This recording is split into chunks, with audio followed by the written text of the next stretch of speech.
Up Gunners! 5 goals at the Emirates, and you think that's the headline. Timber rising like a striker at corners twice. Gyökeres finally cashing in. One from open play, another from the spot. Thanks to a 15-year-old debutant who looked like he'd been bred for this stage. And Arsenal had 5 and Leeds had nothing. On the surface, it was dominance. But if you watched, you know that this was no victory parade per se. The script twisted early. Odegaard, the conductor of our orchestra, forced off with a shoulder injury.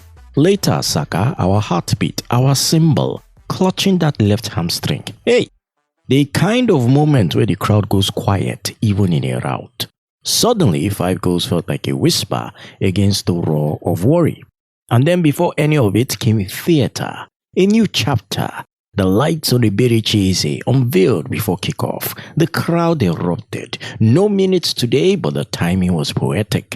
A reminder that Arsenal's story is never just one match. It's a saga, equal parts triumph and tension.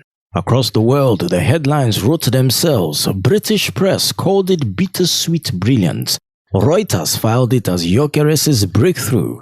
Online, the fan base split, half mourning the sight of our captain and star boy in pain, half already sketching lineups with Eze, Gyökeres, Madueke as the new trident. Well, that's Arsenal. A 5-0 thrashing that doesn't settle the nerves but sets the stage. Liverpool looms, and the most important results won't be on the scoreboard, they might be in the scan room. Because this club doesn't just play football, it lives in drama, and we wouldn't love it any other way, would we? You see, this Eberechi Eze story, It's not just football. Let's call it divine choreography. Arsenal once looked at this young baller and said, Mba, you're not for us. And that rejection, it must have burned. If you've ever had your dreams slip through your fingers, you know that pain. But what did Eze do? He didn't pack it in. He didn't sulk. He went lower, QPR the championship. Let us say Eze went to school. Grinding on cold Tuesday nights when no cameras cared. But in that grind, God was sharpening his blade. By the time Palace picked him up, you could tell this guy was touched. His feet carried poetry, his eyes saw passes others couldn't. But just when it was clicking, bang! Achilles gone.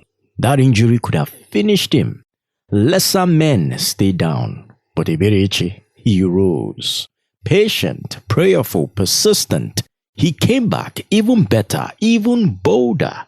And now, Arsenal.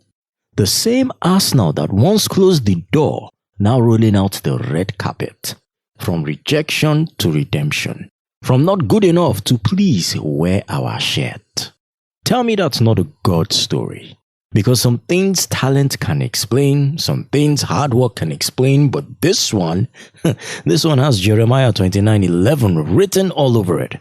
For I know the plans I have for you, declares the Lord. Plans to prosper you, not to harm you.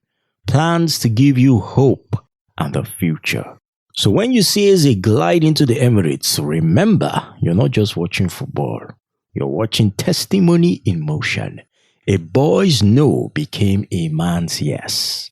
And in the end, it all worked out. At the Emirates, history is never far away.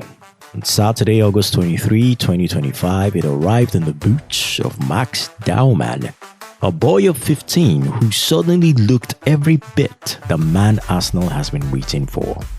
With the Gunners already dismantling Leeds United, Mikel Arteta turned to the teenager in the 64th minute. What followed wasn't a cautious cameo. Dowman skipped into the match as if it were his playground. He won a penalty with fearless dribbling, shrugged off the weight of 60,000 eyes, and played with a composure that startled even seasoned pros. This wasn't the first time Arsenal's academy has unveiled a gem, but rarely does one sparkle so brightly so soon.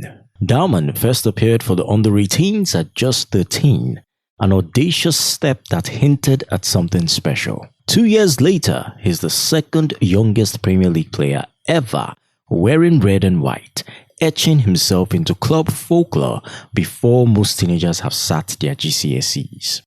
Arteta called him exceptional. Teammates echoed the sentiment. The crowd roared his name, For Arsenal supporters still savouring the 5-0 rout of Leeds, the bigger thrill might be knowing this is only the beginning. Every generation dreams of its own prodigy. On this summer evening in North London, Arsenal found theirs. You know, Arsenal Twitter, or is it X they call it these days, is heating up about what should happen next week at Anfield. And the big debate is who is going to start on the left. Should it be Martinelli or should it be Eze? Now, Lisemeka kicked it off saying Anfield is Martinelli's bread and butter. And to be fair, history agrees. Martinelli thrives in chaos and Anfield gives him that chaos. That pressing, that space behind Trent don't go Abi, or whoever Liverpool decides to play at right back these days. It's tailor-made for Martinelli's pace and defensive work. But the counter-argument is seductive too. Eze, come on. He brings guile, balance, and a bit of magic in the midfield. One fan even said it well. There's a player for every kind of game. Against Liverpool, do you want the sprinter who will track Salah religiously, or the playmaker who can toy with their midfield and spring Gyökeres in transition?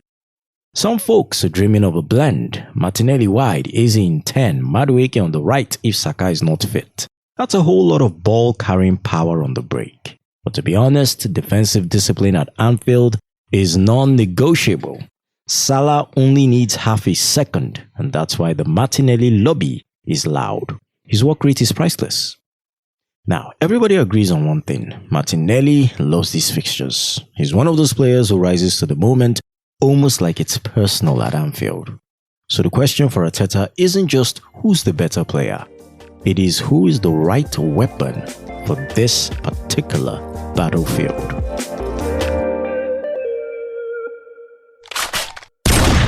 That's a wrap for today's episode of Up Gunners, and I hope you enjoyed delving into the world of Arsenal Football Club with me, Tony Doe. Don't forget to subscribe to stay up to date with all future episodes. If you have any thoughts, questions, or suggestions, feel free to reach out to me at upgunnerspodcast@gmail.com. upgunnerspodcast@gmail.com. I'm active on Twitter as well at upgunnersng, active on Facebook at upgunnersng. We're also on Instagram at upgunnersng. Until next time, keep the gunner spirit alive, and remember, Up Gunners!